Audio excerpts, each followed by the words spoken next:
Tinuod nga lisod ang pagtuman sa mga sugo sa Ginoo. Lisod ang pagtuman sa iyang kagustuhan. Pero dili dapat nato kalimtan nga siya atong Ginoo.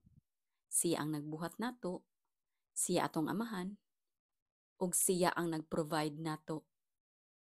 Nga dili dapat ang Ginoo mo'y mag-adjust nato, but kundili kita ang mag-adjust niya.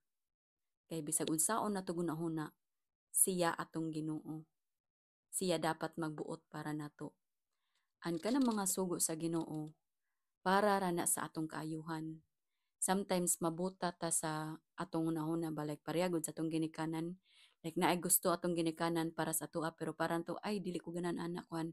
But atong ginikanan is ang gusto sa atong ginikanan is para ra gyud sa atong kaayuhan. But atong ginahuna nga gipriso ta sa atong ginikanan ra nagbuot para nato. I am talking for the parents nga kanang responsible gyud. So unsa na lang ang Ginoo nga siya ang Ginoo sa gugma.